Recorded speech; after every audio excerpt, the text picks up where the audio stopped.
Hi, this is Dr. David Tranter, and welcome to the fourth video in our series, Relationships Matter Most, an introduction to the third path framework for student well-being and achievement. And in this final video, we're going to talk about big ideas for implementation.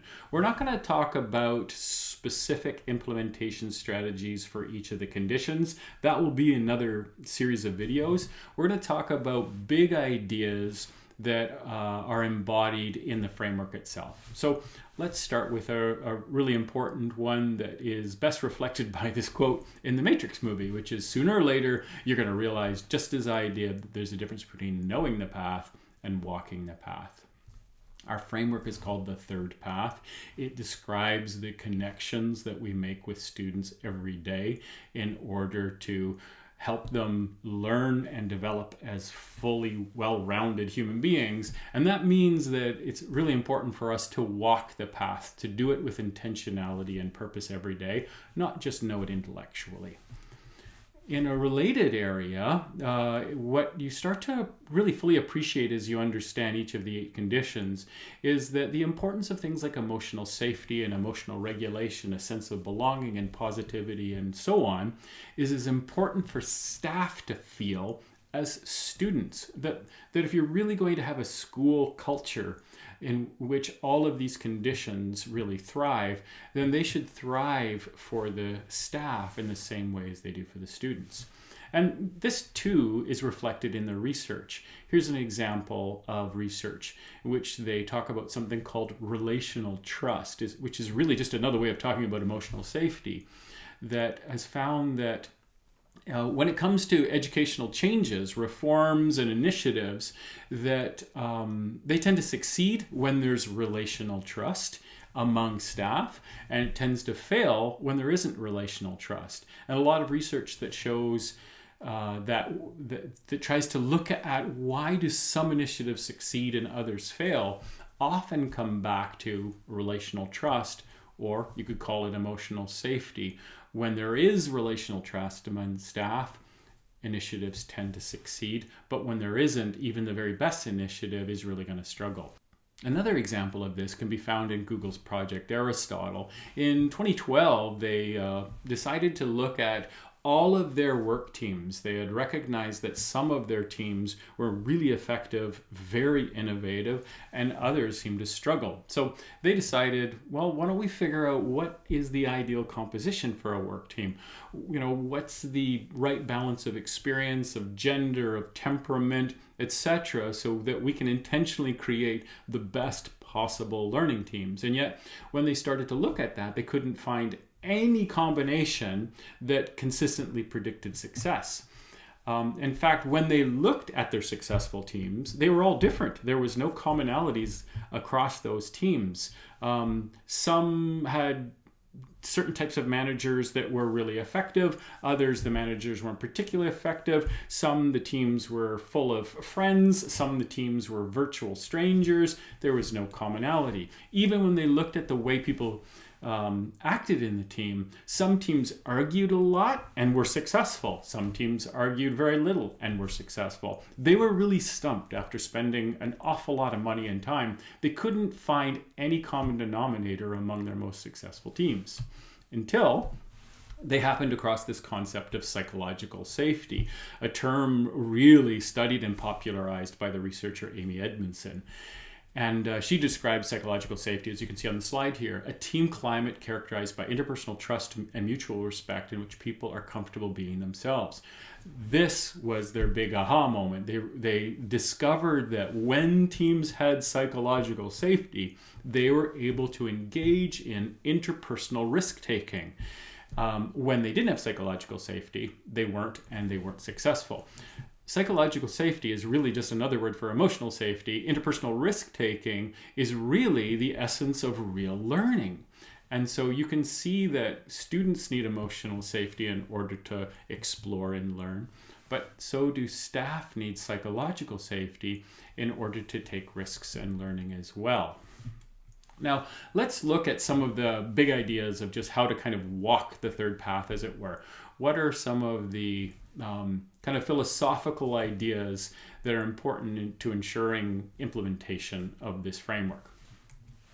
The first one is to try to always have in the conversation and on your radar. The question, what matters most? This is really important in education. Education is such a busy enterprise. Teachers are trying to get through each day, trying to get through each week, trying to deliver their curriculum and survive, to the next week. It becomes very hard to maintain perspective, and one can get caught up in all the busy activity that is education.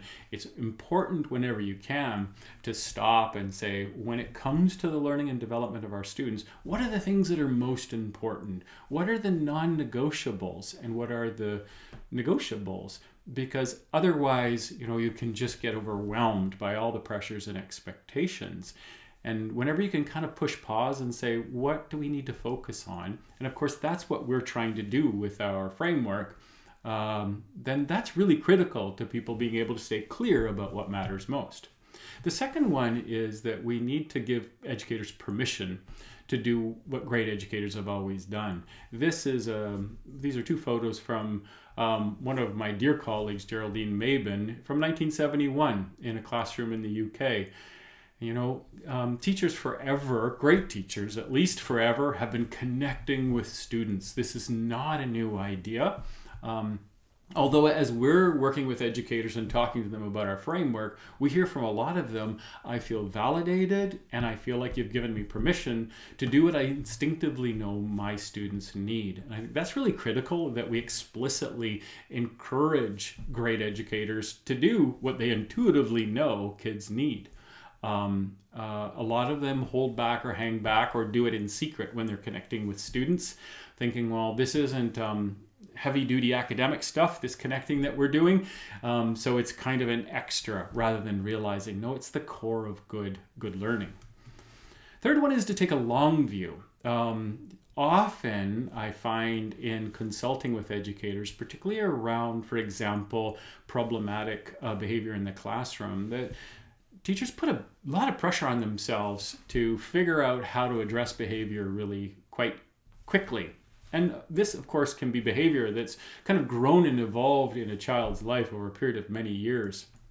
And so one of the things that the concept of, let's say, sort of walking the path and remembering that your job is human development, not just delivering the curriculum, is to take a much longer view when it comes to real student learning and development rather than quick delivery of the curriculum.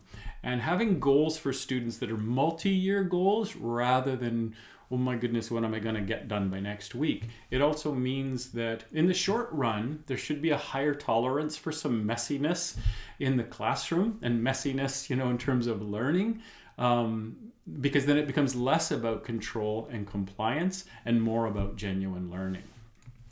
The next one is to really focus on examining and encouraging changing beliefs where need be among educators. We talk about changing outcomes. We do that a lot in education, talking about sort of standardized test scores and things like that. We also speak a lot and focus a lot on instructional strategies, so changing teaching practices. But we don't often have as many conversations about what our beliefs are as educators about how children learn and how they best develop. That's a just as important area of conversation as outcomes and practices. The other thing that we say repeatedly, of course, is that it's all about the quality of human connections. But what's really important is to recognize that those are always small, that change is always small, and that we really need to make the most of those small connections and realize that in every moment of connection, there's the potential to deepen that relationship and to build a stronger relationship, and ultimately help students thrive in those little moments of connection. They're not trivial. They're really what makes up relationships. The next one is asking educators often to do different, not more. One of the traps that people can fall into when certain instructional strategies aren't working is for people to just do it more and more and more and more. And the reason that we've identified the conditions and named them and made it clear is to remind educators that sometimes you might be trying something and it's not working. You might need to stop and think about something entirely different. Again, if engagement's not working, think about if your classroom is a positive place to be. Think about whether or not your student has a strong sense of belonging. We sometimes fall into this trap of just keep doing more of what's not working rather than stopping and switching and doing something altogether else.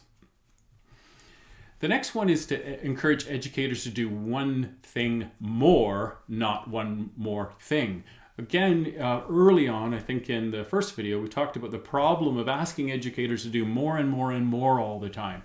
And one of the things that we have tried to do, apart from just trying to integrate all those pressures on teachers, is to encourage them to take what they're already doing and try to go more deeply into it. Try to do it more, not add. So when it comes to talking to educators and helping them think about their role, we're really careful to build upon their efforts rather than suggest that they need to add to their efforts with something new.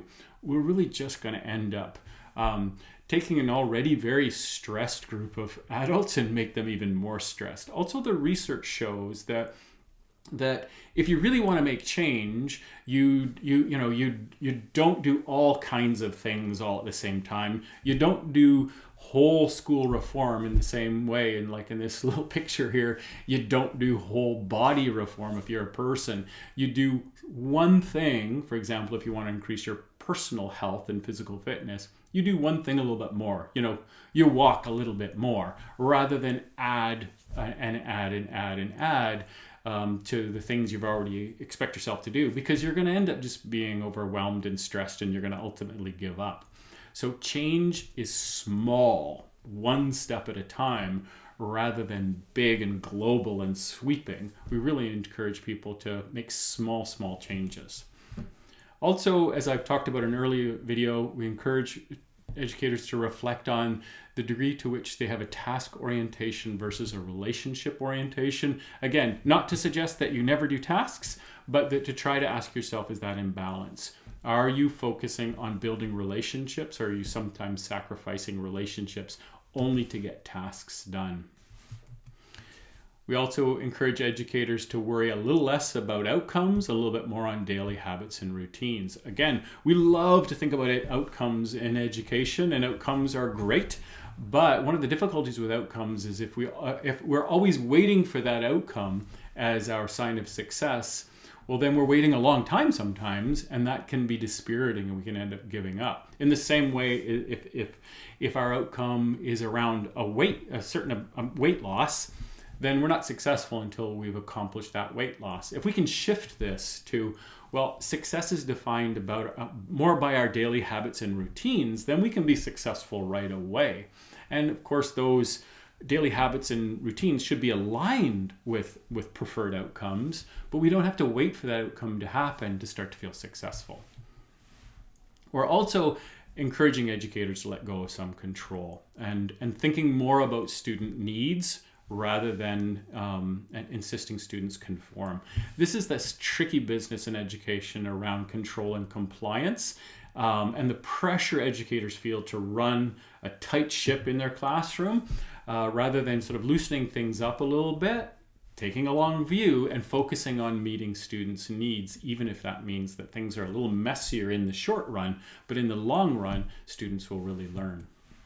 And then finally, my bonus tip, and I think if we've learned anything in doing all of this work and looking at the literature and working with teachers and reflecting on our model, and that is that at the heart of the third path framework is the importance of educator well-being. At the heart of promoting student well-being is supporting educator well-being.